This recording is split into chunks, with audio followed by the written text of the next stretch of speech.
Good now, revolutionaries. It is Tuesday, February 13th. Tomorrow is Valentine's Day. I hope there's lots of love in your life, and at least there's a little more now. We are here to take you behind the scenes of the wild and wonderful world of cryptocurrency. My name is Evan. I'm about to be joined by my good friend Alex. We are the Faceless Many, a community of everyday people who are interested in future technology because we want to leverage it to rise up and write a better future.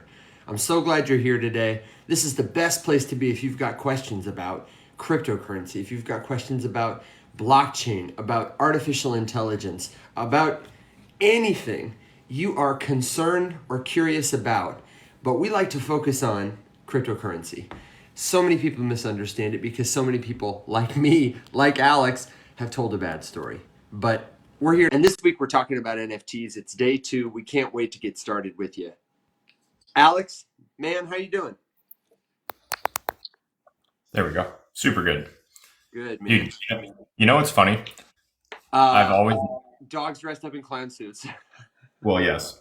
What's I've always just gotten a kick out of how, when it like you're requested to be a viewer or co-host or whatever, and it's like, all right, take a second, get your camera, get whatever. Oh, never mind, you're in.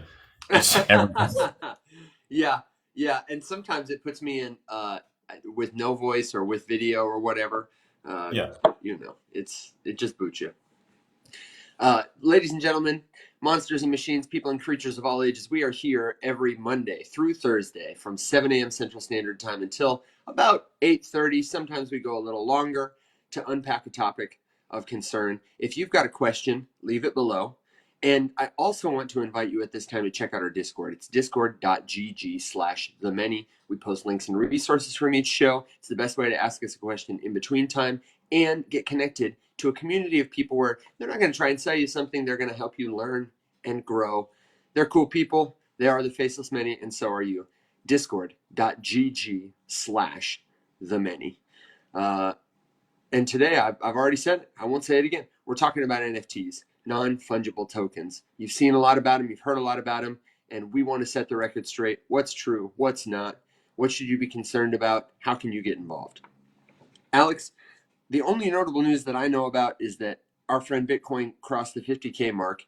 Is there other stuff going on? And should we spend a second and talk about that? I have a thought or two and would love to just hear what you think since people are buzzing. Yeah. So for the first time, actually, there was a piece of price-related news that was actually interesting to me. Oh, So it's kind of a momentous occasion. Yeah, I wish we had confetti.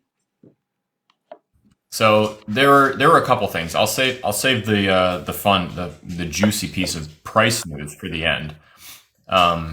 But yeah, as one can imagine, the total crypto market cap is just shy of 2 trillion right now. So people are riled up, for lack of a better. They're getting frisky. Yeah. So I would just say, on the subject of price stuff, just be a little bit cautious because when people are extra frothy about the prices, just remember how many people are that excited because they bought it way lower. And 50K is one of those. I mean, you don't have to know anything about trading or about patterns or charts or anything to know that like $50,000 Bitcoin is kind of a big deal. And it's a mental hurdle, right? That's a they use the term point of resistance and support, to determine like where price is going to meet a ceiling that it's hard to break through or a floor that it's hard to drop underneath. 50K is one of those that like we went through it and it has pretty much sat right there, which is encouraging. But just be a little bit cautious because there are lots of people who have been buying Bitcoin since it was, down in the gutter not that long ago, who are probably a little bit extra incentivized to sell. And I always find that if you like have a huge spike and then prices kind of level out for a little bit, that's when the sell pressure starts to ramp up because people are like, okay, it's definitely going to go down before it goes back up again. take all that with a grain of salt. It's just sort of one of the things I've observed. So as you can imagine, with the 50K hit, lots of news is just about that and about every other altcoin that, that went on a little bit of a rip, all that good stuff. Ethereum dancing around the $2,700 mark, all that kind of stuff. So, saw a piece of interesting news about the Ripple and SEC lawsuit, which just a polite reminder that shit is still not totally over. Anyway, there's some speculation about where it will ultimately end. And, some legal expert who is an expert by his own admission is speculating about settlements and stuff, which I don't know, to be honest, I'm not really that interested in any of that. But if someone wants to dig into it, we could dig into it a little bit more. I actually have one comment on that. I have two. One of them is very brief. The first one is, it would take a special kind of life to become the kind of person that another person would introduce as a self-described expert. So think about that as you live your life and proceed accordingly. That's wild. The second thing is, I saw a video yesterday that someone I didn't follow was stitched by Crypto Glenn. They were saying about XRP, they're stitching another creator. First creator says, hey guys, I've come to the point where I've decided it's finally time to start selling some of my XRP. In that apologetic way that influencers who have, talked to you about what they're buying and you're all excited about it together, feel like they have to come to you. And the stitch of it was this guy who was saying, oh, so it's cool to sell our XRP now? And the third thing was Glenn coming in hot and letting people know, first of all, becoming emotionally invested in your assets, if you are an investor, is rule number one, don't do it. And second of all, the antidote is, if something's not aligning with your investment goals or portfolio over a time horizon that you have determined for yourself, a couple of weeks, the rest of the market is moving, that's a good time that you should take some profits, reduce your risk, or no shame, just exit if you need to. And the point was that, it's not unusual for a token that has had a big run before to have another up spike in activity moment, like, is it the bull run? Everything else is moving, your token's not moving. Most of those tokens, over a long term, they just don't make it, and there's no shame in that.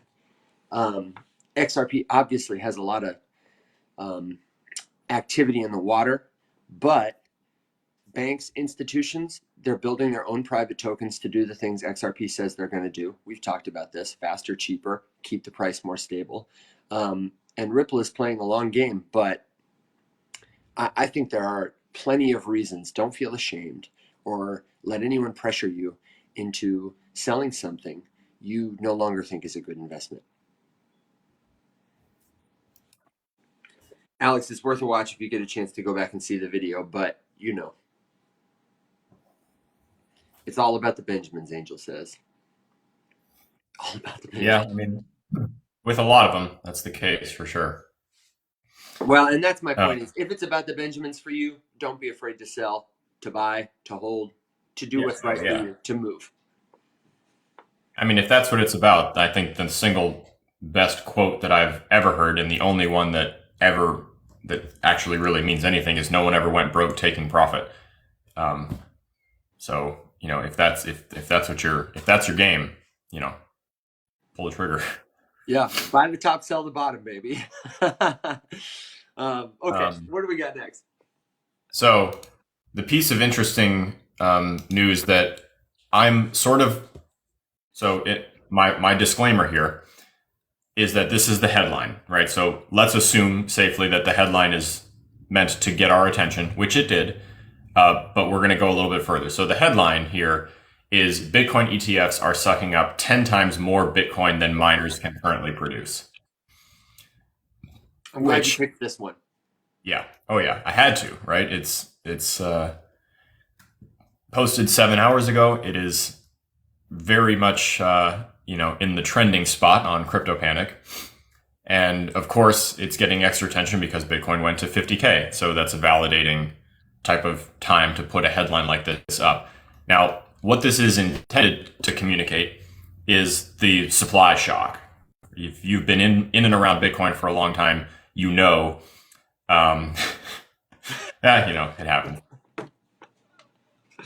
If you've been Okay, wait, time out. Evan, let's come back. Remind me to come back to the NFT thing of this article, because this is really cool and I've never seen this. One of the things you've heard talked about in the world of Bitcoin is the incoming or impending supply shock, implying that at some point, due to the nature of its scarcity, by that I mean, that there are only ever going to be 21 million. There are not enough for everyone to have one. And as demand goes up, but supply can't really increase, Latin means that price goes up, number go up is the general working theory. So this right here is speculating that as more people would like to get into this and they choose to do it through traditional investing vehicles like an exchange traded product, an ETP, through their bank, Fidelity, or whoever is managing their portfolio, those portfolio managers have to buy tons of Bitcoin. And they are going to be buying it at a rate faster than miners are putting it out. Supply shock. Dub, I'm really sorry. I'll do my best. The interesting piece here is just, that this is highlighting a very brief window of time. So spot Bitcoin ETFs, the inflows have outpaced the amount of production over the past 2 trading days. So you read one sentence down, and this is sort of like, the highlight when Ethereum switched to proof of stake, and all of a sudden all of the headlines were Ethereum is now deflationary when it's not always deflationary. Sure. It's the same idea. So over the last 2 days, yes, ETFs have bought 10 times more Bitcoin than miners can mine. But they're not going to be buying that much Bitcoin every single day. Maybe eventually we'll get to a point where that is more regular and we do truly feel the supply shock. I'm a believer in the supply shock idea just because I think that rich people want rich people stuff. And there's not enough Bitcoin in the world, even when all 21 million have been mined, which again won't happen until the year 2140, roughly. Is that right? Is it 2140? 2140, 46, 40 something. About. Something like that. We'll find out when we get there because it's not set in stone. Yeah. But if every millionaire in the world wanted one Bitcoin, there's not enough for them to all have one. Yeah. So somebody won't get one, which will make somebody very cranky. And will make some supply shock here should not be a cause for concern.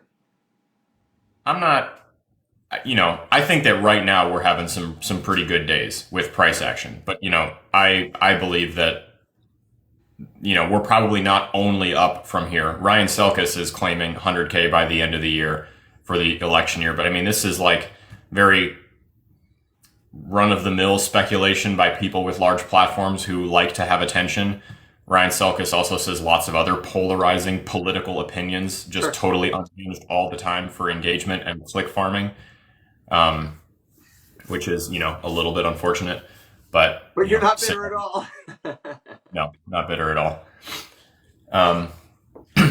Anyway, that's all I've got that's interesting news-wise. But the last thing I wanted to say about this, which, Evan, I think this is the perfect segue into some of the stuff we're going to get into now, is I'm going to turn this around, and I'm actually going to do it right this time. Turn around and save. There we go. I don't know if you can...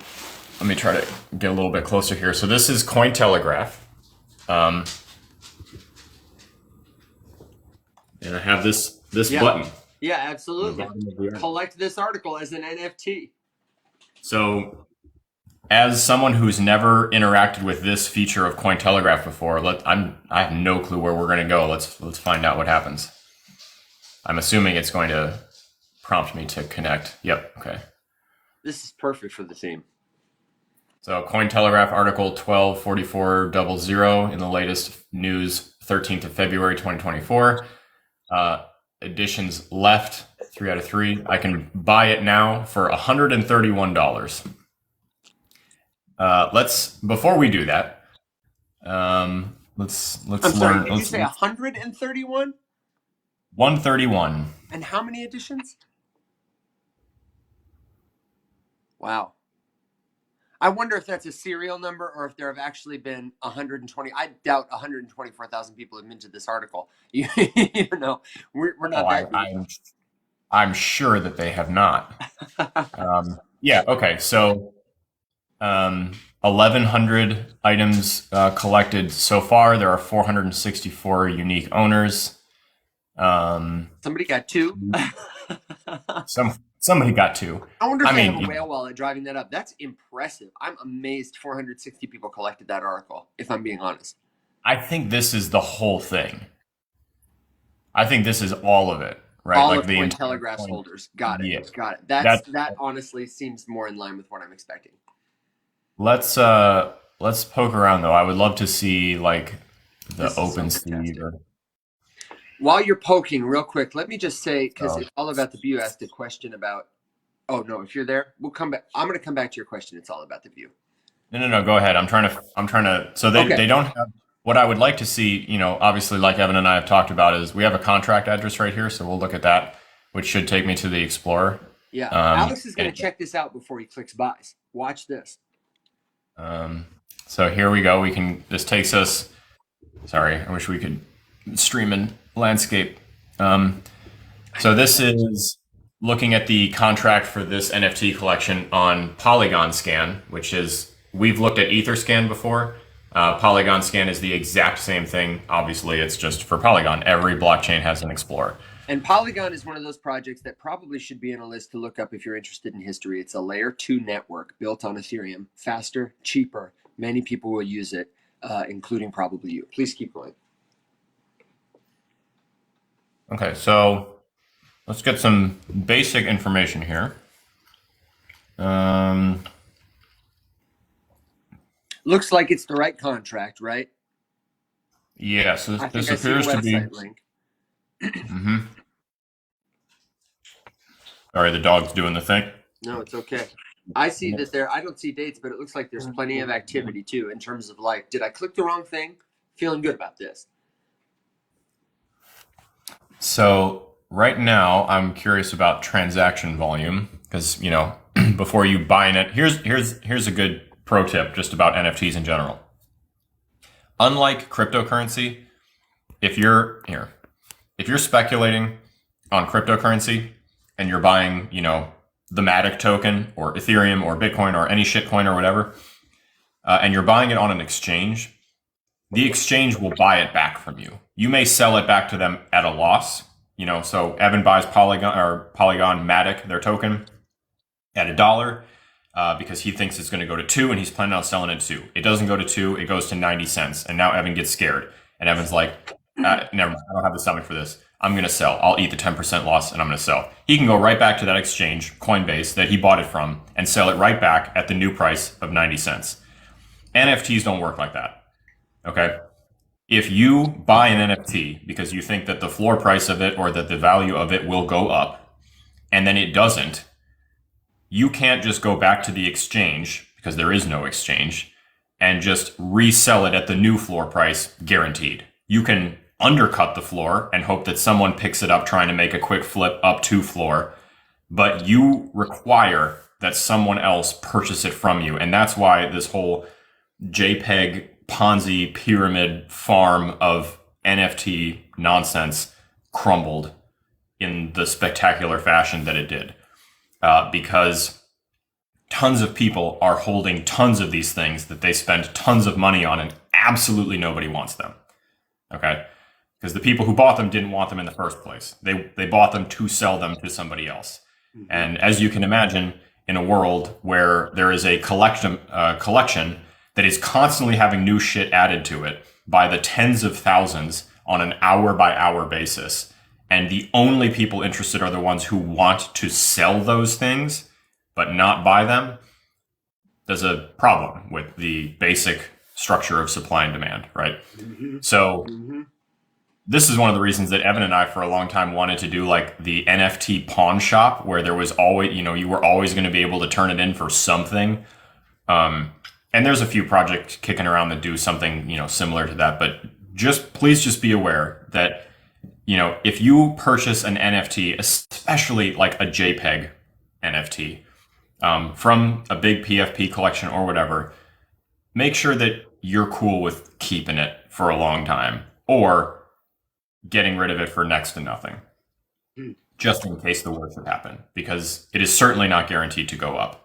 Yeah. I mean, at this point, Evan, I don't know if you know off the top of your head, but I feel like we could count on two hands the number of collections that turned into like huge money making investments. Yeah. At Absolutely. least at least in the long term, pretty much all of them at one point spiked up. Um, ours are a great example. Won't shy away from it, right? Like we minted at a one eagled floor. At one point, the floor was almost three, and it was there for a while. So they were almost triple the value that they were originally. They are no longer at three, Yeah. and absolutely nothing on that chain is at triple. Yeah. But the same thing on Ethereum times 1,000, right? Like at one point, the Bored Ape Yacht Club's floor price was, I mean, north of 200 ETH, and now I'm Yeah. pretty sure it's like 40, which is, don't get me wrong, a tremendous amount of money. Yeah. Good for them. Uh, but if it's worth 40 and you bought it for 180, you're not a happy camper. Yeah. Pudgy Penguins is about the only one I can think of that is just still to this day an absolute massive return on initial investment.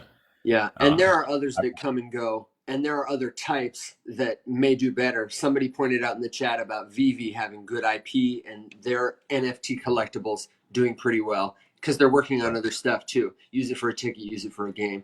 What do you think about this real quick before you go on? NFT should have an unmint option, Web3 Jim says. Contract owner takes it back at an agreed price. I'm thinking you probably won't get that for digital collectibles, but I imagine if Kroger is selling you Campbell's soup with an NFT, that's probably what they'll do.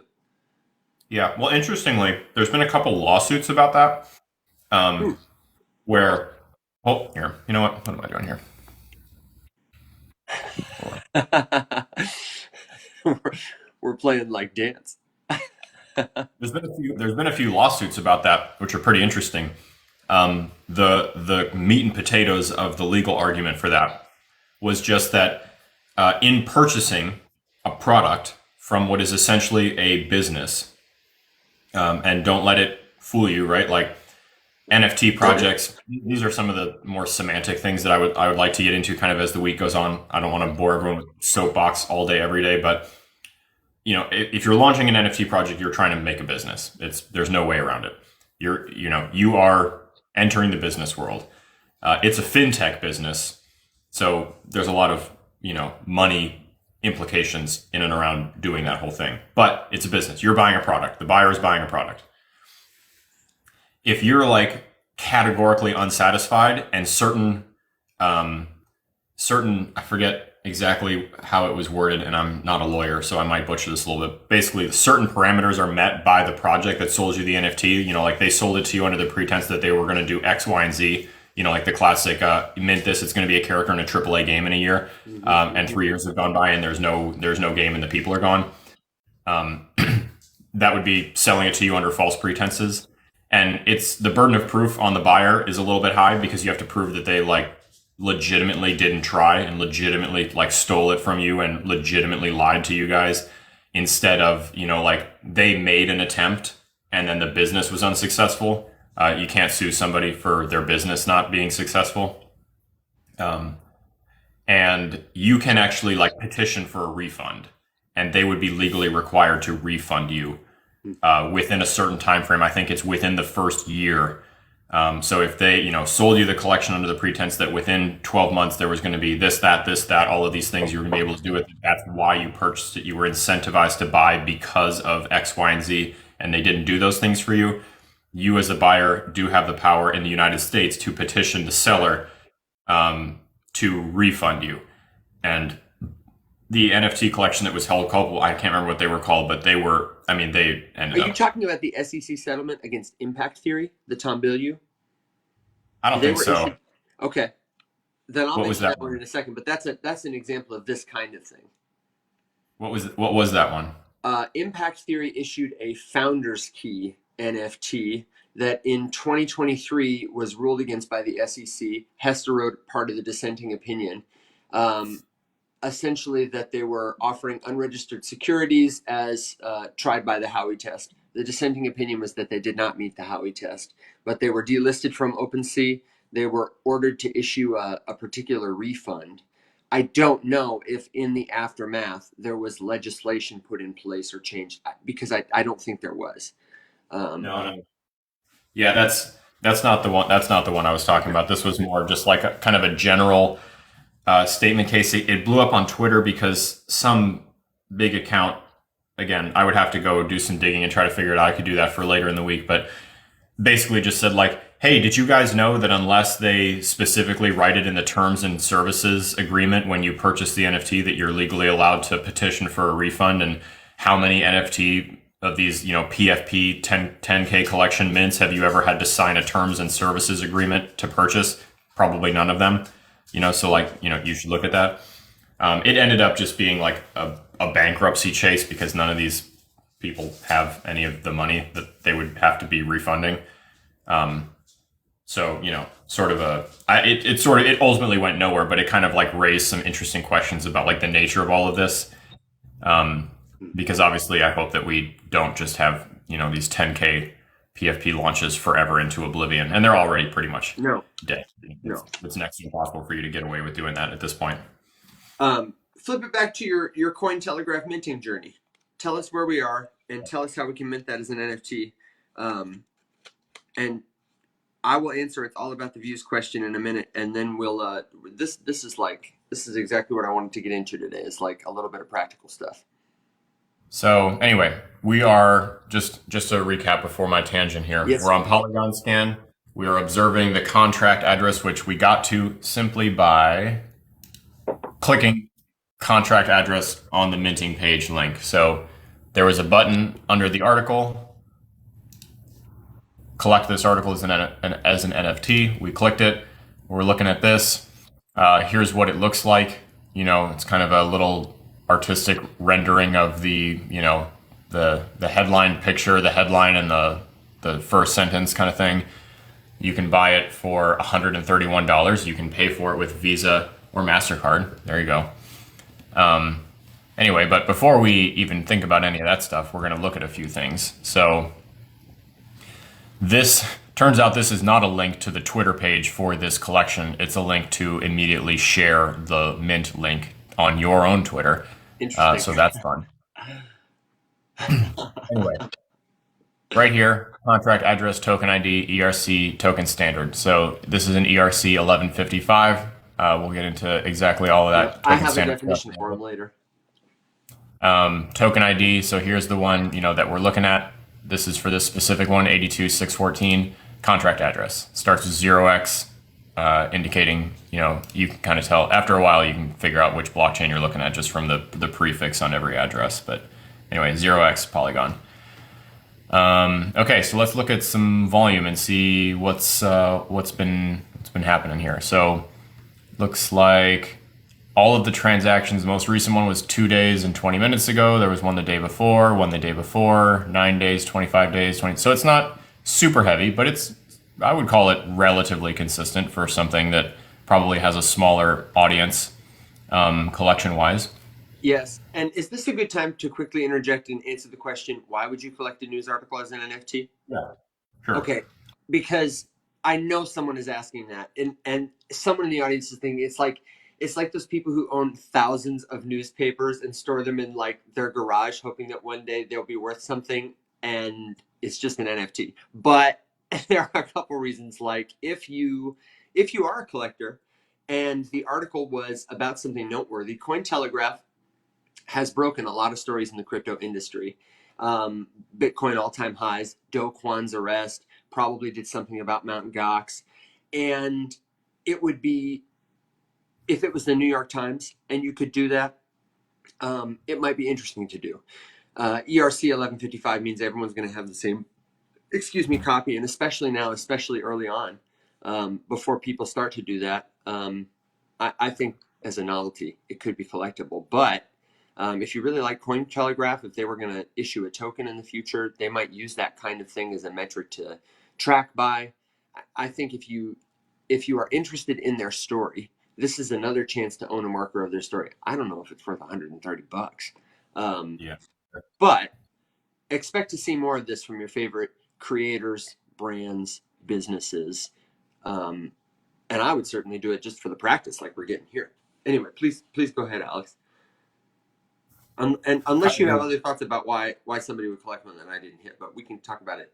You No, know, I think, I mean, what you as a collector find value in collecting is completely subjective. It's up to you, right? Like, who gives a shit if I'm into something if you think collecting news articles is cool, right? Like, I'm sure that some of the stuff I collect no one cares about. Like I have 25,000 Magic cards sitting on a table right next to me here. And I guarantee that if I told you how much money went into all of those things, there's a number of people who'd be like, dude, you're insane. It's cardboard with pictures on it. And you're not wrong. But to me and to lots of other people, it has value. So don't get too hung up on that. Like, if you're looking at it from an investment standpoint exclusively, then sure, it pays to think about that kind of stuff. But I think that that's sort of been largely the detriment of the NFT space is that they are exclusively investments, and ones that seem like not good investments are just looked at as being trash, when they in fact may be pretty cool. But that's, it's part of the growing pains of the industry. I get that. So I try not to high horse about it too much. Anyway, let's just real quick. Here's the information that we can get from a transaction slot list. So there's the hash, which is the unique, basically serial number for every single transaction that happens on every blockchain, every day, all the time, no matter what. What was it? This was a mint. That's the block that it was a part of. We can get to that later. That's just another piece of blockchain identifier that help you narrow down, like what transaction it was, when it happened, more record keeping stuff, when it was, from what, to who, how much, and what was the gas fee. So let's take a look at the contract. Now, again, we're not going to spend a ton of time on this because I don't even know enough to describe to exactly what we're looking at. But this is the contract code. This is the kind of stuff that like somebody could audit if they wanted to see, how this thing was set up. All of the information about the NFT, code-wise, is contained in all of this. Yeah, and that'd be a fun question for GPT. GPT can handle that. Do you see any bugs or flaws in this contract? Yeah, exactly. That's a great point. You can copy and paste this block of code and send it to ChatGPT and ask it to analyze it for you. This is one of those tangents that we'll get on at some point, just about the trustless versus trusted nature of blockchain stuff. Yeah. This is a hang up for me personally, right? Because like Alex, cannot read this code, so I have to trust someone else to do it for me, even though it is open source. That definitely makes it harder to scam somebody, but it's still very possible that someone just simply doesn't know what they're looking at and thinks that just because they're looking at code, it must be okay. So that's kind of one of the flaws that I currently have with the whole NFT thing and being totally trustless. But anyway, let's see what else we can get into here. So internal transactions. This is interesting. I don't spend a lot of time on Polygon Scan just because I don't use the chain too much. But they have a couple extra categories too, which is so here's these are internal, as the name implies, internal transactions within the contract. So not external, like users minting, but like stuff that the contract is doing. So it looks like, let's see, here's a big one, 38,000 Matic, which is not significant. Not insane. It's currently 86 cents a Matic. So, that's 30 grand or something. And that's coming. That's internally, so it's maybe moving money from proceeds to another wallet. Yeah, it looks like that is CoinTelegraph moving money to their treasury. This is probably like minting revenue overall or something like that, because this is the whole history of it, right? That's probably So this thing was set up 766 days ago, and that big transaction was just like a couple weeks ago, so it's probably just emptying it out. But anyway, that checks out. Just curious, So what is the gas fee to mint a token on the Polygon contract? You said the gas fees were listed. How many? The most recent one was 0.018 Matic. Oh, okay. So you get yourself $2 a Matic and you can be paying gas for a long time. Yeah. It is worth noting, though, that Matic's gas does spike from time to time. Okay. So there are definitely times similar to Ethereum, where you're going to be paying a lot for gas on Polygon, which is kind of one of those, quandaries that we'll probably find ourselves in if this thing ever sees any serious adoption where, a couple 100,000 people are trying to use it on a regular basis. That could definitely be prohibitive. And that's why these different scaling solutions that you see on like Solana or Multiverse X or whatever make a little bit more sense because they're kind of designed to handle that sort of stuff without spiking the price. But that's probably a different day. Anyway, okay, so the moral of the story here is that this looks legit. So, okay. I assume, I'm not going to buy this obviously, but yeah, okay. So I click buy now. And there's a couple different options here. So you can just use the MetaMask login, obviously. So if you have the browser extension or whatever, I'm sure that's the easiest way. And since we haven't talked about wallets yet, MetaMask, if you want to learn about him, that's your number one way to store and hold crypto, easiest to learn about. Not number one is like your best, but it's a good one. You should be familiar with it. MetaMask is, I wouldn't say MetaMask is the best wallet ever, but it's definitely the biggest, most popular, most widely used. Yeah. I'm assuming. So, or there's a couple other login wallet connections. So you can log in with, let's see how many options there are here. I can't see it, but it looks like Wallet Connect, hardware wallet probably is a, just upload your private key kind of thing. Yep. So you can Zerion, which I'm not familiar with, Ledger Live, Unstoppable, and then there's a big list here of holy shit. Oh yeah. So yeah, they're integrated. They want you to buy these. They have a tremendous number of options. That's actually really cool. So anyway, lots of options depending on which wallet you use, or you can simply log in with an email, which let's see what that looks like. I like this. Yeah, so you're signing into MintMade. Evan, I'm not familiar with MintMade, but I definitely want to come back and look at that. Yeah, okay. So yeah, you can log right in with your Google account or another email, it looks like. I'm not going to do that right now. And this one is even tagged as beginner friendly. So I'm sure that is, create a wallet on the back end on their side by just entering your email address and then paying with a credit card. And then if later you wanted to remove that NFT, you would be able to do that by connecting your own wallet down the line. Honestly, I think this is a great intermediate step for someone who wants to kind of get into it, but not worry about remembering a 24-word phrase that the contents of their wallet entirely depend on your ability to remember that phrase. And then, we'll go down here, select payment method, payment done. So it's probably relatively quick. Polygon is relatively quick. So, if this is something that speaks to you, you can shell out and get it. That's not how I intended this day to start, but I think that's a pretty good practical example of at the end of the day. And just to be clear too, this is a huge improvement. Let me come back now over where minting was even just a few years ago. I was talking to a friend yesterday who was describing the experience of minting a CryptoPunk originally back when they launched. And he was working at Microsoft at the time, minted it at work. No one knew really what was going on or, what it was. It was super sketch. It was really small. It was at the time, if you were around at that point, Larva, the company that was pushing that mint, was basically doing an experiment. They were dirt cheap. I think a lot of them were given away to people too. People bought a bunch of this. Yeah, exactly. If you were minting them, you were spending $1. It was cheap, a couple bucks.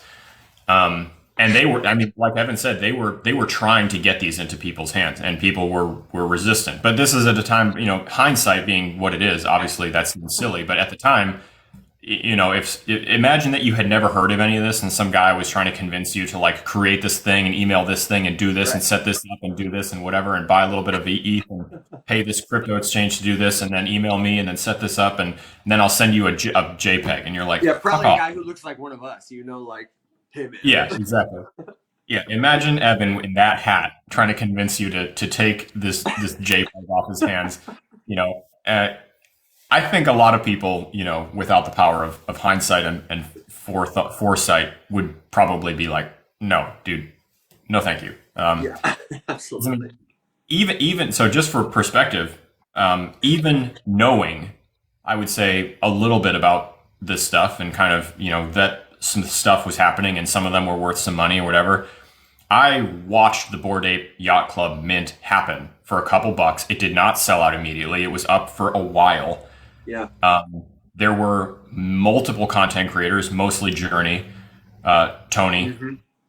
who was like, "You guys are sleeping on this. I'm telling you, like, get yourself some of these monkey pictures." Yeah, and this creator had minted over 100 of them.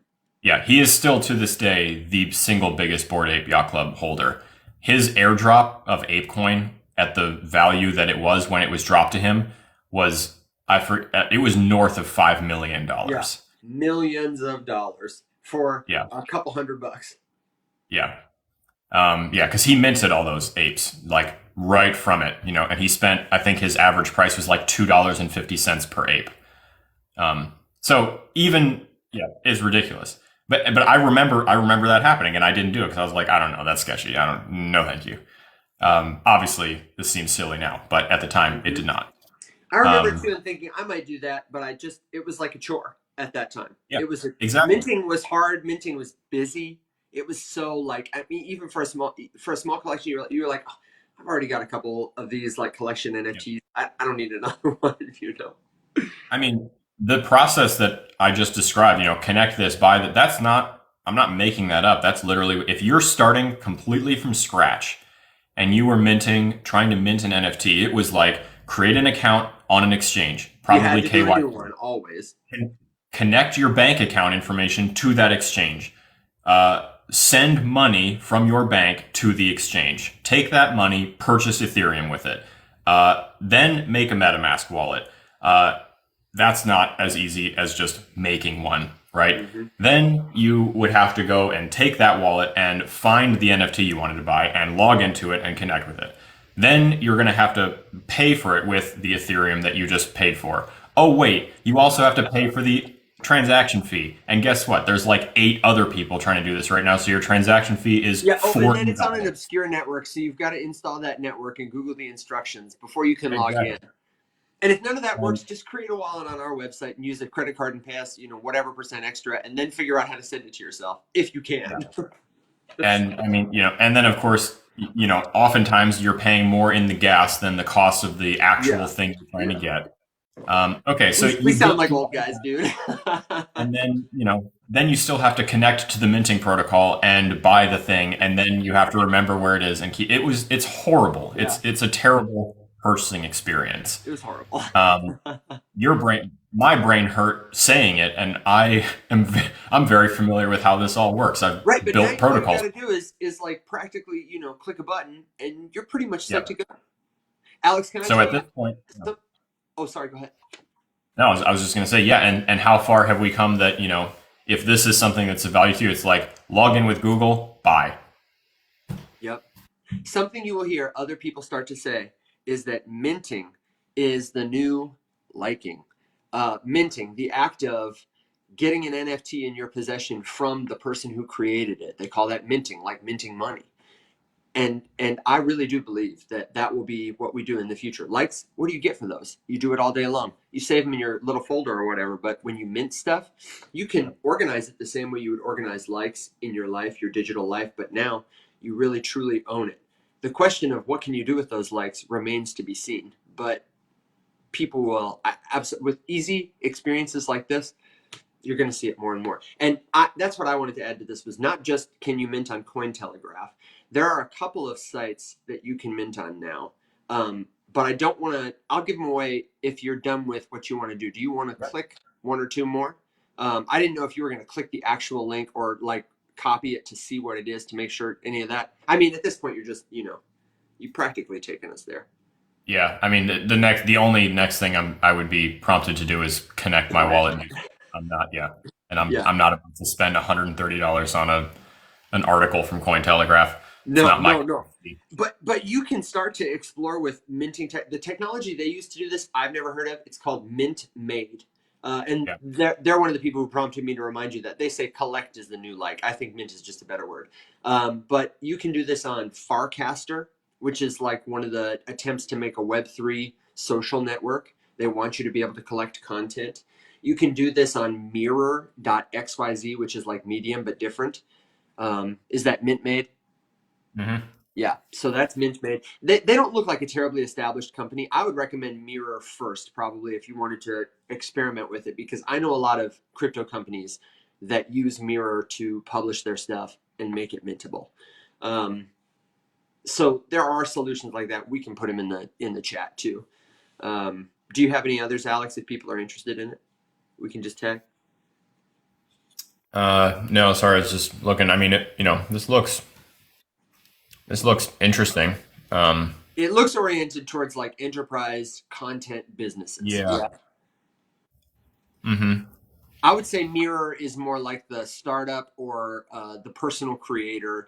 Like if you wanted to make it easy for people to collect your tokens in a social platform that you already use to publish, that would be the way to do it. I was advising Kavari for a minute. And when I say advising, it was mostly they'd ask me a couple questions and then ask me to come to a space and talk for them.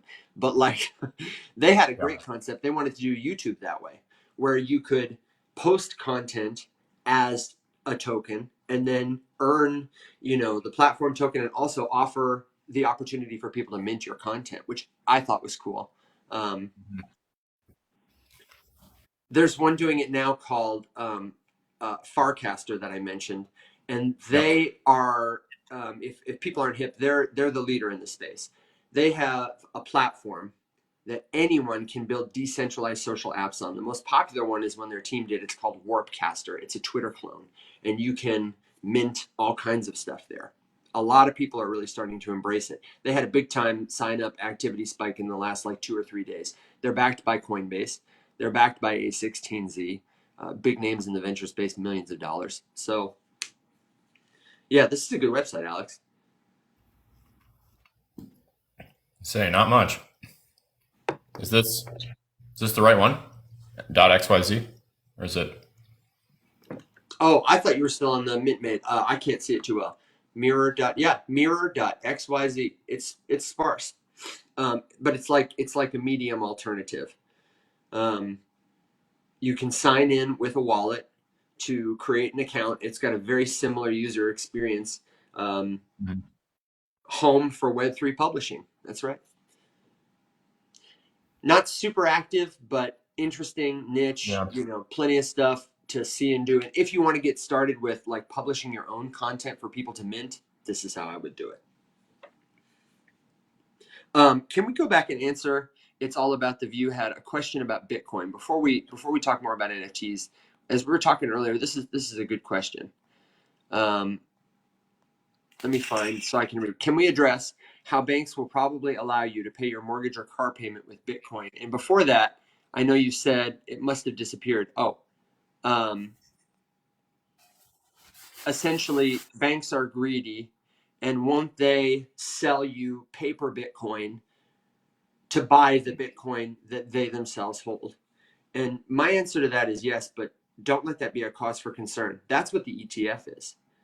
The Yep. ETF makes it easier for more people to own and access crypto through something they're familiar with, like a financial institution. This is what you're suggesting, but like a bank. But rightfully, it's a cause for concern for people who truly want to own their stuff. You may wish to own it directly. And go ahead. No, I'm not. Were you going to say what I was going to say? Was that if Maybe. you want to own it directly, this just underscores for you, hopefully, one, it's an option. It is always going to be an option with Bitcoin. No one can ever stop it. No one is going to sell all their Bitcoin, certainly not, in the next 5, 10, probably even 100 years, to the bank to give them a monopoly on it. And it is divisible. So for people who want to directly own Bitcoin, there will almost certainly always be somebody willing to sell some of it to you. So that if you don't want your bank to hold it on your behalf, you can do so personally. What were you going to say? Just that, when we talk about a lot of crypto, the general understanding of it from someone who's just kind of looking at it from the outside is that all of it is supposed to ideally replace the dollar. So like you're going to take your wallet of crypto X and go to the grocery store and pay for your groceries or pay for your gas. Mm-hmm. And that's usually not the case. If you were to take your Bitcoin on your wallet to Kroger and try to pay for your groceries with it, and you had to stand there and wait for the transaction to clear and settle before you could leave the line, Mm-hmm. you would be standing in the checkout line for 30 to 45 minutes, which is just simply not practical. And perhaps you get 45 minutes deep and it doesn't go through, then what, right? Like it's just not practical for that kind of stuff.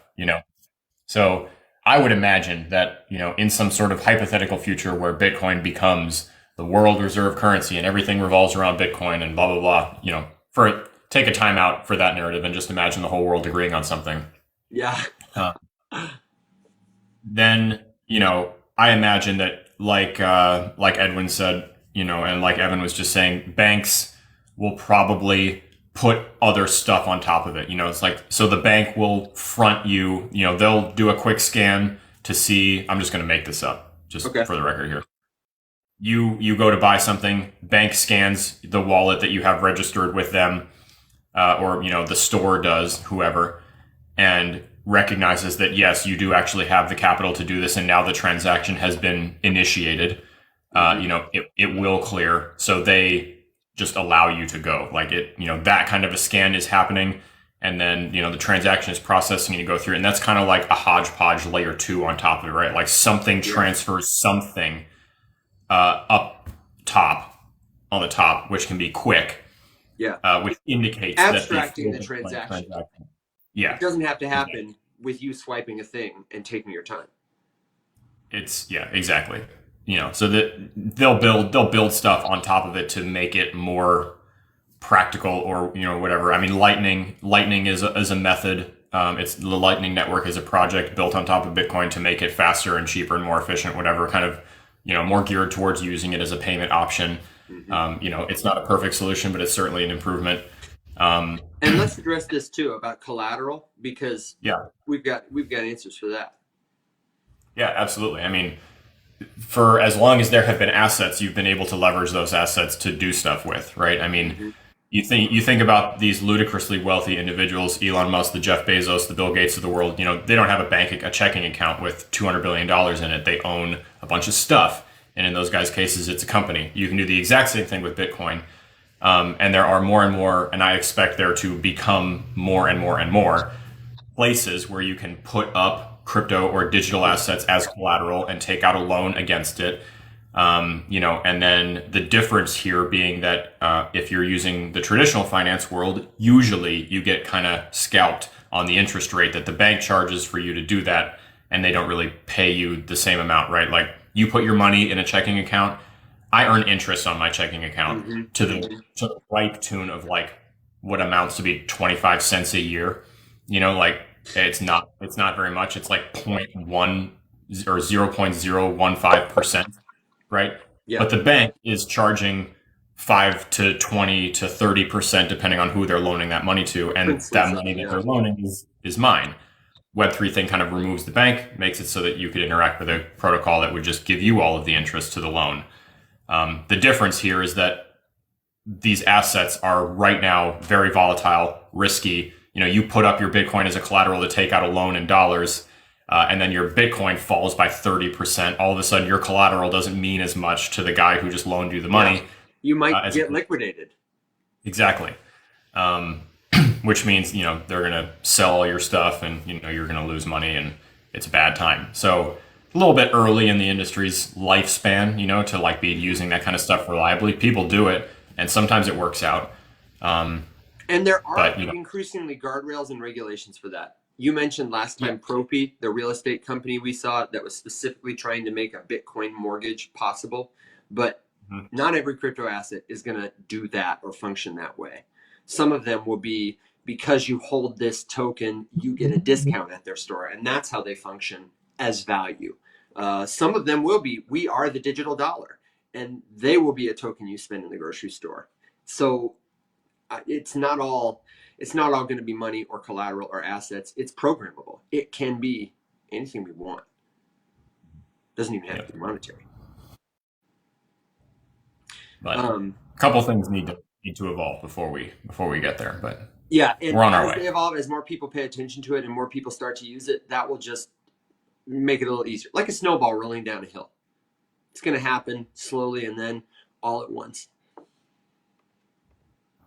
Um, I had one more thing to say about Bitcoin, which is just that on this headline article, and then we'll then we do some housekeeping and get back into NFTs. This that you read about sucking up Bitcoin ETFs are sucking up 10 times more Bitcoin than what miners were able to produce. I just wanted to let people know that this is not an unprecedented event. There are many times in Bitcoin's history where the demand for Bitcoin, as indicated by order inflows, has outpaced production or availability of Bitcoin. It is not unprecedented, what Alex called supply shock. And it is something that you should expect to see periodically over time as the flow of Bitcoin continues. It is designed like a tank of water in a faucet, so that over time, the water in the faucet it's not replaced. And as it comes out of the faucet drips slower, and more people want to drink, is effectively what you see. This tends to be true that there are more hands at the faucet than there is water available at events like the halving, at bull markets, at significant periods of institutional adoption. And I wanted to use that as a teaser. We plan to talk about the halving later on, closer to the event, which is stated to happen this April. So don't worry if you have questions about that. We will absolutely address them. And before we get back into NFTs, Alex, I wanted to go over, I have just a quick write-up of token standards, different kinds of NFTs. We've seen how to mint an article as an NFT, and I wanted to walk people through, if they just wanted to start creating some of their own NFTs, I wanted to kind of do the same thing and just show them a setup I use to capture some ideas. We've hit mirror. Does that sound like a good plan, though? Let's back up and talk about token standards. This is just like a quick little research anecdote for you, that just like we were talking about the crypto tokens having different functions, money, assets, representative of your identity, non-fungible tokens have different kinds of standards depending on the ways you want to use them. And Alex, as I explain this, stop me with questions. And if you have notable examples, let's hit those too. But I've got just 5 quick token standards for you. And I'm going to focus on tokens on the Ethereum network. Ethereum, we talked about it last week. It's the most established protocol of protocols. Anyone can build anything they want on top of it. And so they've built a lot of different things. And when the community of builders, they want to suggest a new thing, they write an Ethereum improvement proposal. What is it? Describe it. How would it be used? The community of people, you could be one of them, discusses it online. And when it gets enough support in the community, indicated by votes, people who hold crypto tokens will vote on it, then it becomes an Ethereum request for comment, an ERC, a token standard. People can start putting this blueprint in the world. The most famous, oh, sorry, go ahead. Would it be fair to maybe analogize this by saying, in the world where we all have our magic notebook of the blockchain, right? The proposal gets written in pencil, and everyone with the notebook gets a chance to look at it and think about it and see what they think and make a determination. And then if the majority agrees that it's good, it gets inked in. If the majority agrees that it's bad, it gets erased. I think that's an excellent analogy. Yeah. Okay. Yeah. And there are many of these proposals. Let's see how far we can take this magic notebook analogy. We're taking the magic notebook all the way through the show, baby. That's the basic idea. Yeah. Oh, okay. So the most famous NFT token standard, to give you a comparison, ERC20 was fungible tokens, the kind of fungible token that most people on Ethereum use. The token like Ether, which is a coin. A token like Matic, Polygon's token.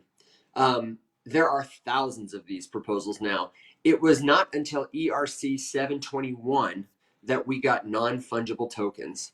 This introduces the standard to create unique digital assets, distinguishable from each other, that can represent ownership of specific items or properties, distinguishing them from fungible tokens like cryptocurrencies, where they mostly can all stand in for each other. They all work the same. And these tokens have metadata that could link to a digital or a physical asset. Some examples: CryptoKitties, one of the first most famous NFT projects. CryptoPunks, you could with the kitties collect them and breed them. That was like the thing, if you had multiple kitties in your wallet, you could breed new ones from the contract. Then there's ERC 1155, multi-token standard, like the CoinTelegraph article Alex just checked out. This allows you to just quickly create tokens that are either fungible or non-fungible within a single contract. So it'll help you save on storage costs. If you're minting a contract and it's a 721, you got to pay a transaction for each of those tokens. On 1155s, you just got to pay a fee for each type of token. So you instantly, if you have a big collection like of news articles that many people want, reduce your costs. An example would be Engine Coin. They use ERC 1155 to mint virtual goods, gaming items, things that there will be multiple copies of, but that you still want to be able to tell apart.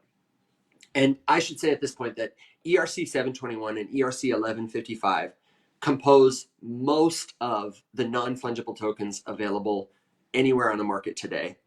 And most of the tools you see ready to build stuff are set to go for these kind of token standards. They're like the highways of the NFT world right now. We've got a couple of interesting new ones. I want to touch on three in order from most recent to latest. The first is ERC 4337. This is account abstraction, which allows for more flexible, user-friendly account models. So smart contract wallets can now be used in a way that distinguishes them from externally owned accounts. They get their own contract. So if you want to batch transactions, if you want to pay gas fees in different tokens, or allow for more complex access controls, Alex and I both want to access it, you can do it. ERC 6551 is a new one that I really like, where your tokens can hold other tokens. Think about if you have an account on a video game or an online marketplace or at Taylor Swift's fan site.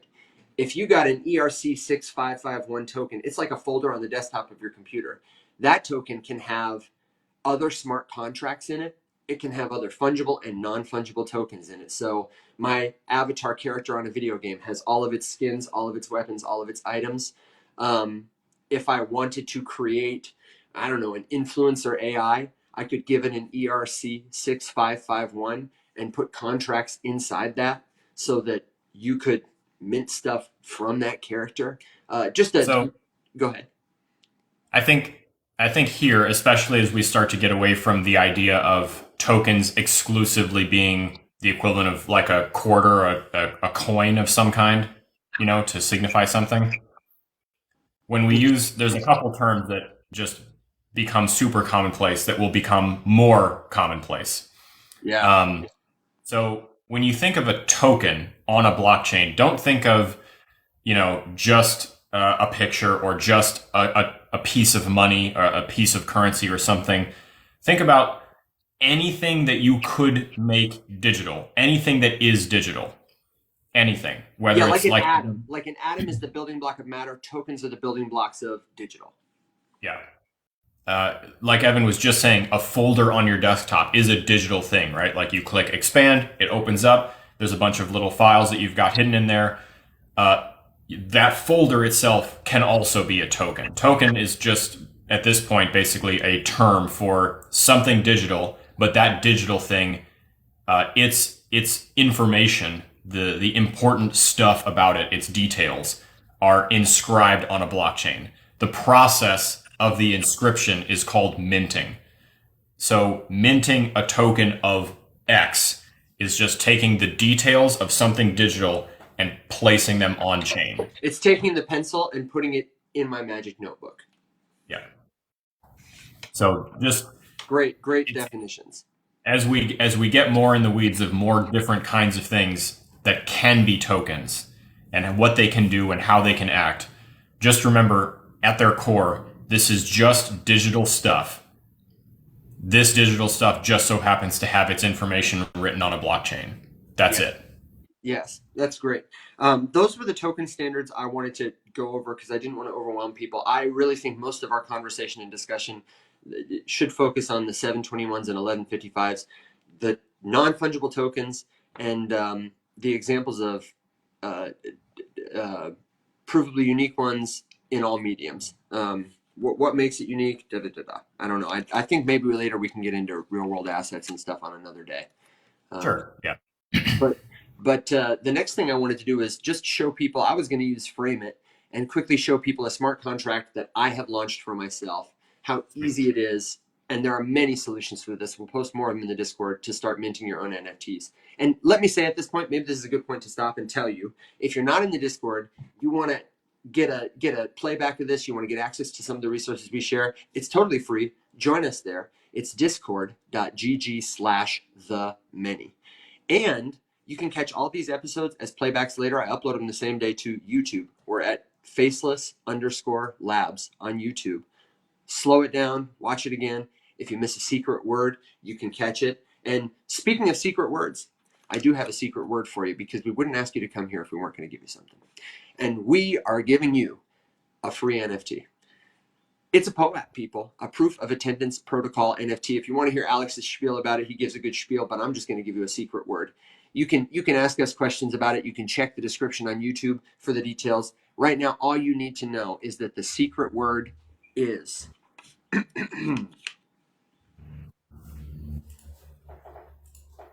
you ready? Mhm. Drink. The secret word is drink. DRINK, drink. You're going to put it together with yesterday's, tomorrow's, and Thursday's secret words all in order, all lowercase, no spaces, at the bot in our Discord. And you, my friend, yes, you can do it. You can claim your very own POAP NFT. It's great practice to prove you did a thing, and we hope that you will collect lots of ours. Um, did I miss any disclaimers? Oh, the other one is don't forget to help your show out by tapping the screen and sharing it with someone you like. Or with someone you don't like if you want to do something nice for them. Send all your people with questions and people who love or hate cryptocurrency our way, people who just want to hang out in the morning. That's a huge way to support our show. If you really want to do something extra, you can buy an awesome coffee mug from us. I'm always going to tell you it's awesome because every day I drink my coffee out of this mug. It tastes Yeah. great. Alex can agree, right? 10 out of 10 would Right. recommend. And I recommend you can get them in the TikTok shop. I've had a lot of problems. You can get them at my website, conversationswithevan.com. It supports Alex, supports me, supports our friend Kaio, supports the show. And we love you. So don't feel you got to. Discord is free. Likes are free. The show is free. We're here every day, Monday through Thursday. So, hang out with us. Jim says, I've now got 2 secret phrases. I hope it's worth staying up until 3:30 every night. I hope it is too, man. I hope it is too. Yep. I think about The Jim every time we're on. What a how warrior, much man. sleep Jim loses to watch this show is the motivation for us to succeed. Yeah, absolutely, absolutely. Um, and real quick, a clarifier. Enigma Mamacita asked, "What is ABC 12345?" You are talking about what I said is ERC 6551. I do believe it is a token standard, a blueprint for different types of NFTs you can make that make your NFTs into a smart contract that can own and do stuff with other assets. Don't fret about it. We can look more into it later. I'll post about it in the Discord. I just wanted to give you an overview of the possibilities. We'll get more into the weeds later for sure. Alex, can I flip my screen around and give you a little tour as I take us to Frame It? Yes, please. Okay, my friend. Here we go. You are looking, friends, at frameit.gg, which is a website that you can use to create, trade, manage, that's funny, NFTs on the Multiverse X network. I logged in over here using my X Portal wallet.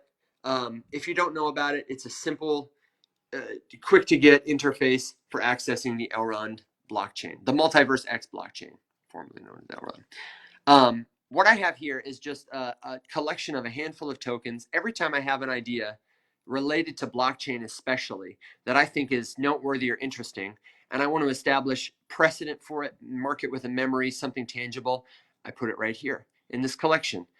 All of these have a little image that helps me remember what it is. All of them have a brief description in their metadata that tells you more about the idea. When I click it, it will show it to me. This is character limited. So when I mint this NFT, I have to attach a picture to it, and I only get a little bit of space to talk about it.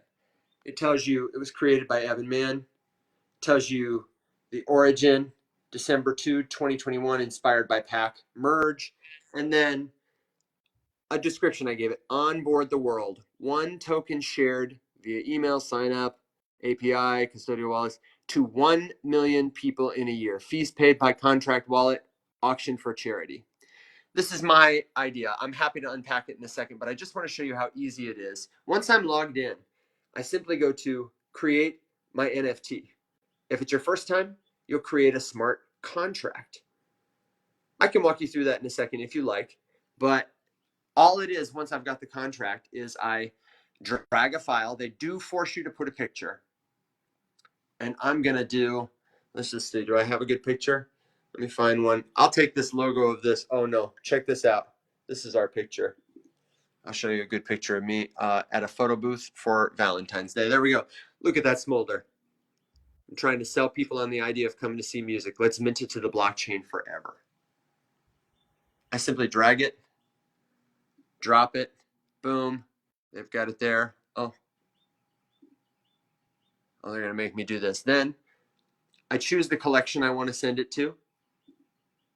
Ideas is the name of my collection. I also have one here called Scrivmas that I made for TFM Christmas presents. I can put my item name. I can put a brief description. Oh, and check this out. Now on Frame It, you can create an NFT that points to a music file, a picture, a video, or a 3D model, like if you wanted to create an asset for a digital living room, like in the metaverse. I can set creator royalties. Very cool. I set attributes if I have any particular kind of traits. I can add more tags so I can categorize it and remember it. I can create an additional link to another website, and then I can pay a little storage fee. What is 0.02 e-gold? It's probably, I don't know, 40 cents, 20 cents. If I have a large file, they will host it for me. And that's like a one-time fee forever. All I do is set it up, click create my item, and then there you go. I have an asset that is minted to the blockchain. I'm prompted to sign a transaction in my wallet on my phone. I just click accept, and boom, it's there. It's super quick, super easy. If I wanted to create a larger collection of, 10,000 pieces or whatever, it would take longer. This is something I'm adding to one at a time. And why am I cataloging my ideas as NFTs?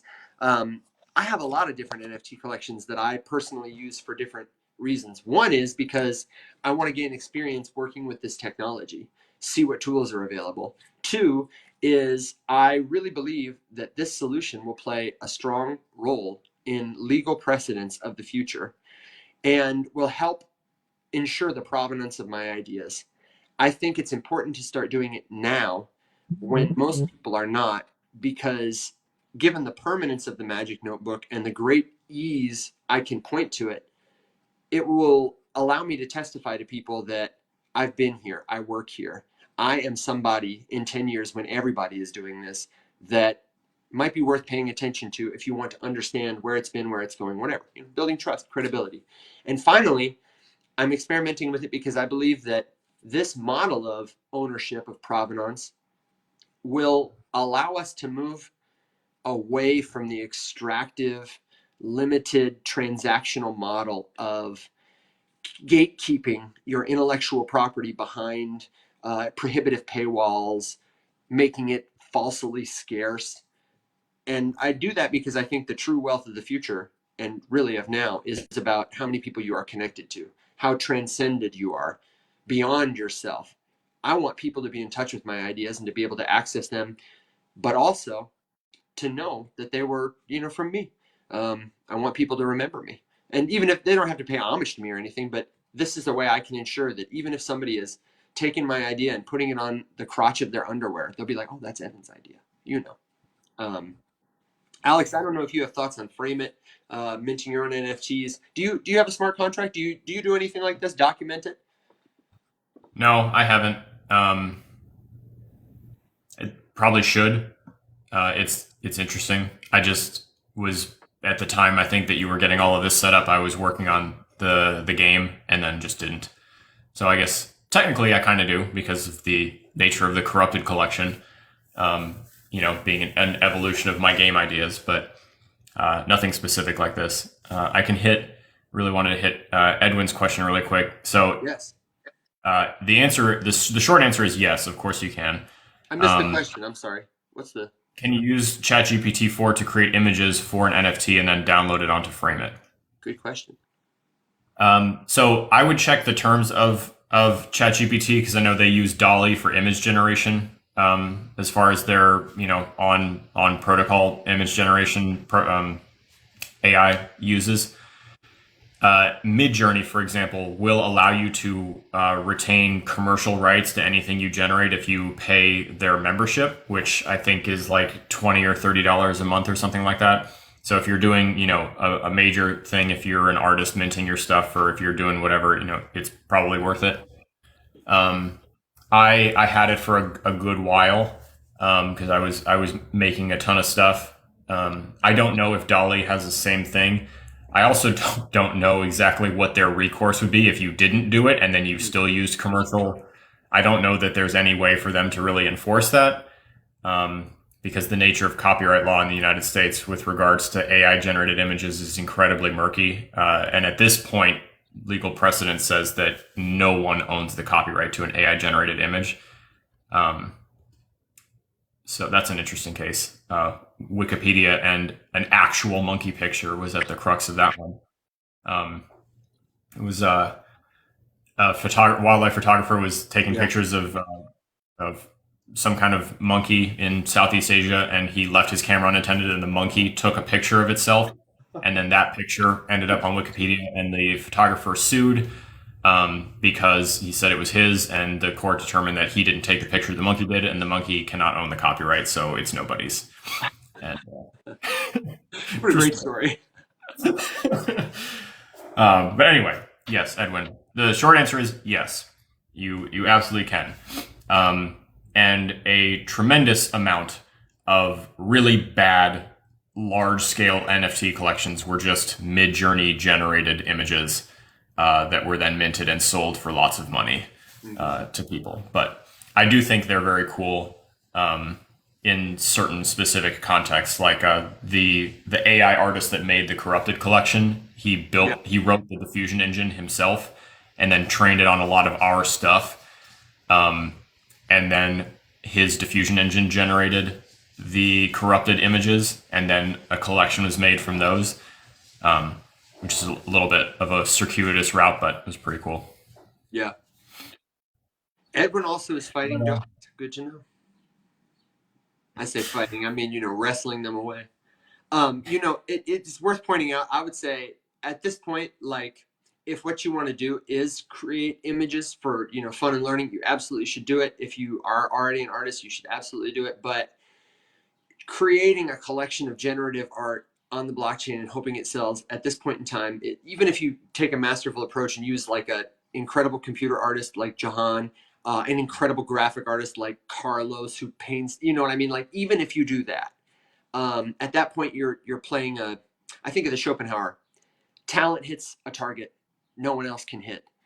Genius hits a target no one else can see. At this point, the Bored Ape Yacht Club was talented at hitting a target. The D-Gods were talented at hitting a particular target, but that target is small and far away now. Pudgies, they hit a target.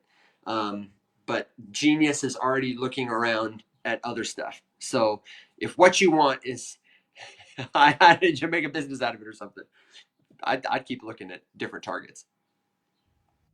Yeah, I mean, that's the nature of derivative whatever, and I'm sure that's not what you were asking about, Edwin, but hopefully that period in the space is coming to an end.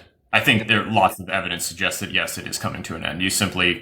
You could not at this point, launch a 10,000 piece NFT collection with no purpose and sell it. No. For a lot of money.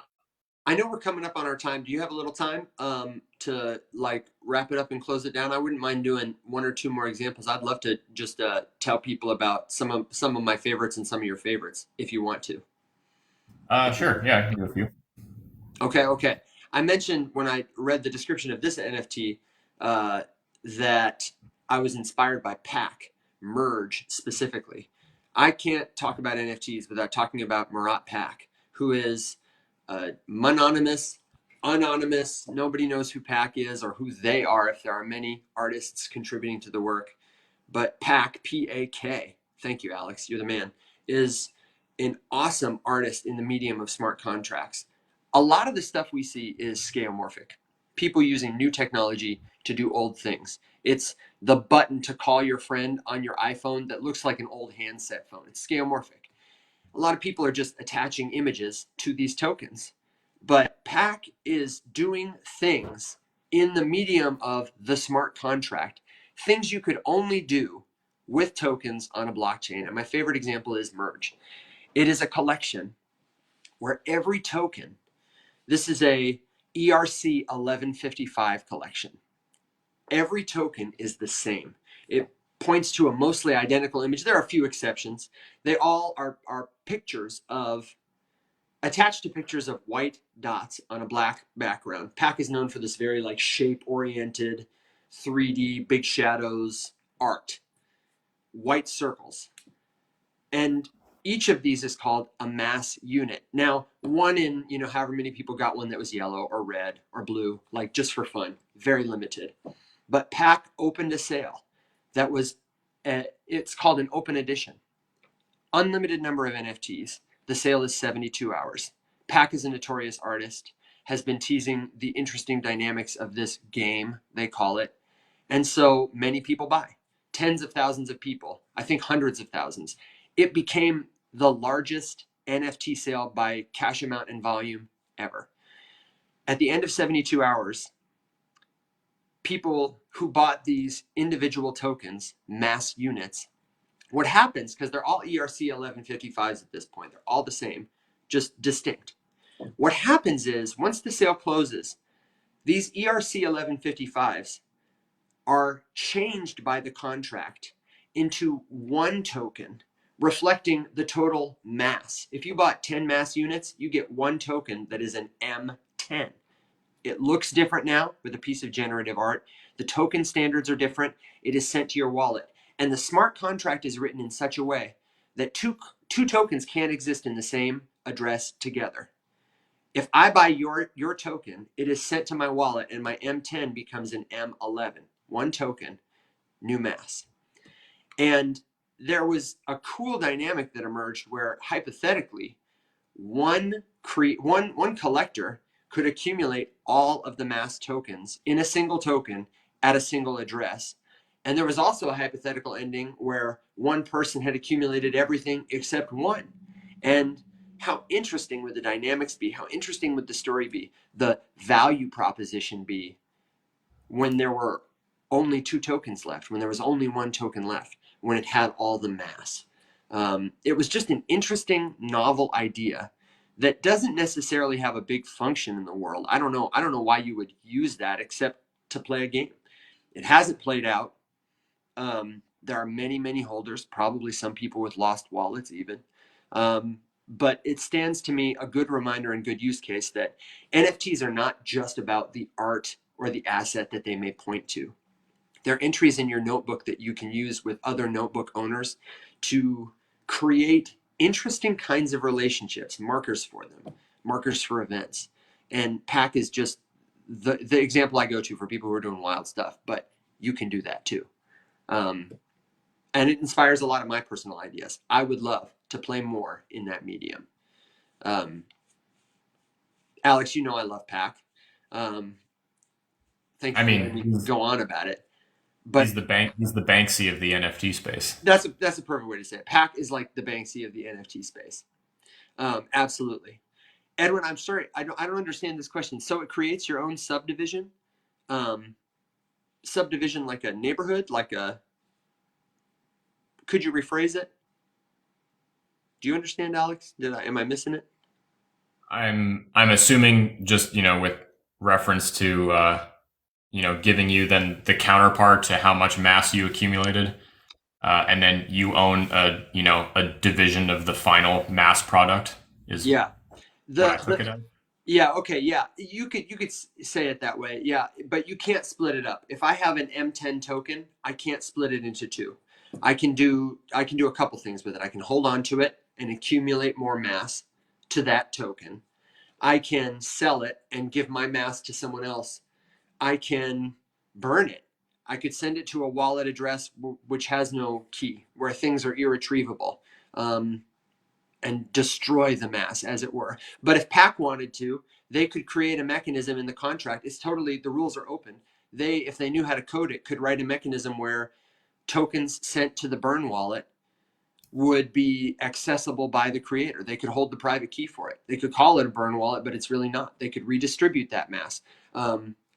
There's a lot of controversy around some non-fungible token collections where the creators hold the private keys to all the tokens, and the contract allows them, because the contract allows them to recall tokens, to own tokens. PAC did a collection like that where they distributed tokens to people that had talked poorly about them in public. And because they are a notorious artist, all of a sudden they made their haters rich. But then when people started to notice, PAC would recall the tokens one by one from their wallets to the contract. It was very cool. So when you sell it, does it create a tree of ownership in the M class? I don't know what a tree of ownership. Essentially, when you move an NFT, your notebook is updated. If I go to the NFT in the notebook, I can see every person everywhere who's owned that token previously. And so in the case of But my mass, oh, go ahead. interestingly, all of the information there is available to you. So not just who owned Yes. it, but exactly when, for exactly how long they owned it, and all that sort of stuff. All of which can become relevant depending on what it is that the token is that you hold. Yep, you can see Or it's don't. from the merge collection. You can see who owned it in the past.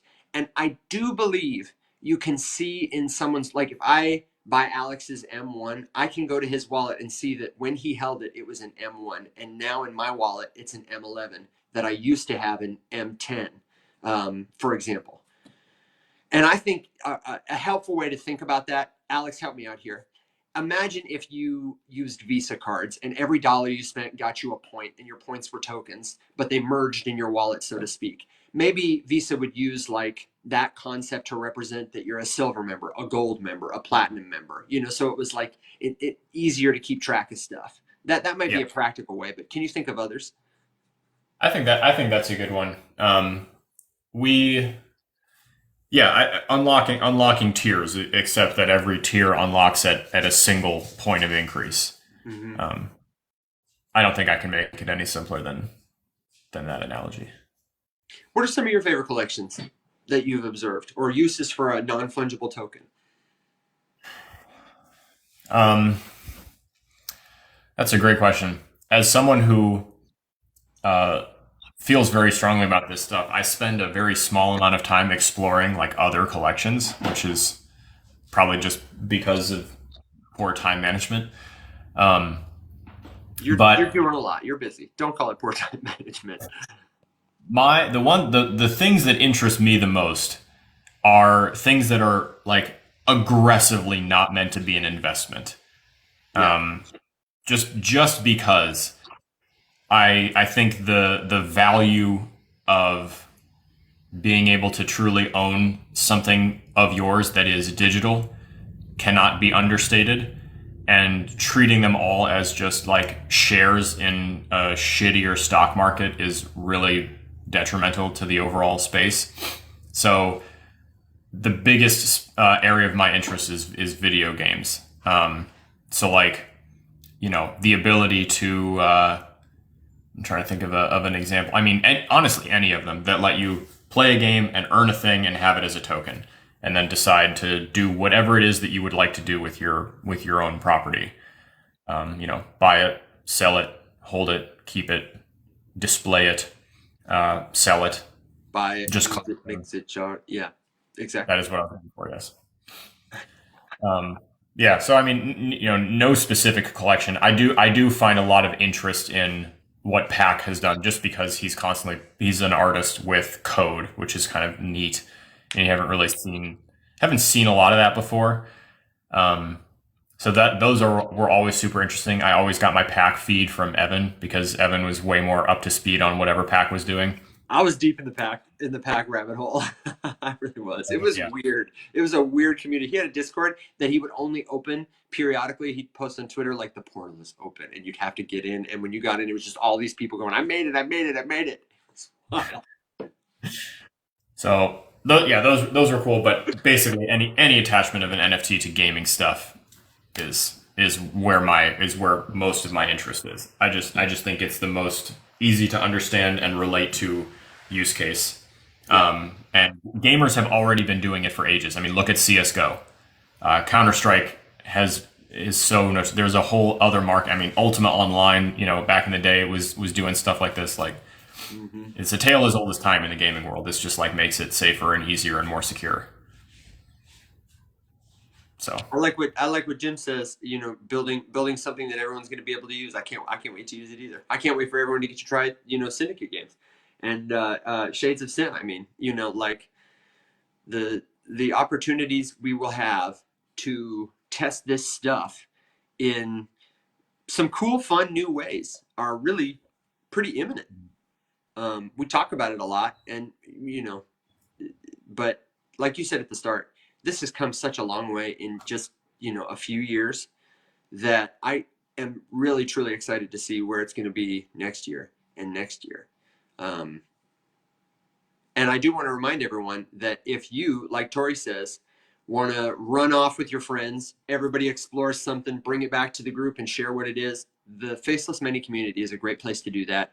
You don't just have to talk about crypto. We would love to hear what you think about any and all things relevant to you and your life. If you want to ask a question, ask it. If you want to share something, share it. Maybe don't get too into that tumor you think is growing behind your kneecap. But we can talk about it. When we all share what we know, we learn and grow together. And the best place to do that is in Discord, discord.gg/the many. Or just join us here on the show Monday through Thursday. We're going to get out of here in a minute, but any last minute questions from folks, I definitely want to hit them. Edwin says, I envision retail hiring creators to mint NFTs for their products. I I think think retail is going to skip the creators personally. You too? yeah, it's so easy to do it. Like I don't know if someone came to me and asked me to like mint something for them and they were offering to pay me money for the process, like I would love to earn the money. I would love to do that. Um, but I think my conscience would require me to inform you just how easy it is for you to do it yourself. Yeah. Uh, Yeah. and instead, I'd rather like earn money for a seminar on how to do it or something. But yeah, I Yeah, mean, my probably. pitch would be like we're at the phase now where people don't know enough about it to know that they don't need to pay somebody for that. So I would Yeah. be like, listen, you could pay me $500 an hour to do that for you, or you can hire me monthly for like a very nominal fee, and I will just teach you how to do it and give you resources, and eventually like you can fire me. Just give me a great recommend. You know what I mean? Like, um, yeah, yeah. Yeah, They don't want to pay NFC us. and NFC tags with NFTs and NFTs. Definitely super interested in that Yep. world of technology as it evolves. I think it's going to be everywhere. I think that you're going to get to the point where it's weird if you don't offer that, and people would be sketched out to purchase something, Yeah. especially something expensive or luxury or something that Yeah. like isn't tagged and doesn't come with an accompanying token. Like it would just be odd. Like why wouldn't you offer that? It's just so easy and cheap. Like why wouldn't you include that? And then what are you trying to hide? Yeah, exactly. That's the point I'm waiting for when people think it's expected. Like you don't have an NFT with this. And Tori, we could probably talk about this more in depth another day this week, but let me just very simply say, if you want to get started with that right now, I recommend you check out IYK. It's IYK.app. And their website, I have found it unhelpful in the past, but here's the lowdown. Our friend Mac and Cheesy, he works there, and they did the NFC in the bookmark for Chris Dixon's book. They have done NFC tags in shirts. They have done NFC tags everywhere. And here's the thing: they really are just selling the contract and the chips. And you can buy from them chips that you can design your own contract too. I think they have some tools like that. but they specialize in it. Buy the contract, buy the chips. It's something like $3 each. It's not cost prohibitive. But then the difficult part is, what's the product you want to put it in? Do you have a manufacturer, distributor, supplier partner who is going to help you put it inside the product? When Chris Dixon wrote his book, he surely bought 10,000 of these bookmarks from a printing company that specialized in custom printing so that they could get the chips mailed to them and sent to them, probably in the order of like several thousand. If you are just doing them yourself, I would say start with garments, because Tori, I know you can do some textile stuff. And I would say get patches. Get a garment, get a patch, put the NFC chip under the patch, put it on a hat, put it on your purse. I think that's probably the easiest way to start. Notebooks would be another one I think could be interesting, but there are many of them. $3 a chip was what he quoted when I asked him about it last, and that is for them to do a smart contract, put the tokens, pair the tokens with NFC chips, and I think maybe even ship them to you. Dog collars is a great instance. That's a good one, Edwin. Are you smirking over there behind your hand? I can't tell. Just a little. At dog collars or at NFCs in stuff? No. It's just funny because the inability to like separate all of it from the noise and garbage right now is just like actively preventing. This is one of the few things where like a lot of crypto is a solution in search of a problem. This is like an active problem, but like the negative connotation and stigma of the rest of the noise here is like preventing a very easy solution from being implemented. And Yeah. you have to laugh because otherwise I would be crying. I know, right? If I wasn't laughing, I'd be crying. Absolutely. Tori says, and this is a good thought, I think, to carry us out, but what comes out of the chaos is good. We're working on it, right? We're here. We're doing our part. Check back with us in 5 years or come along for the journey. My friend, do you have a final thought? Good joke, word of wisdom, preview for tomorrow? Anything we need to hear? Think I'm well met. Man, I think I'm well met too. Everybody, thank you so much for joining us today. We will be back tomorrow, same time, same place, 7 a.m. Central Standard Time, live on TikTok. Catch us then. Catch us Monday through Thursday. Catch us on YouTube at Faceless_Labs if you want to see it later. Catch us in the Discord at discord.gg/themany. But catch us, people. Catch us, collect us. We'll see you next time. Until then, rise up, my friends.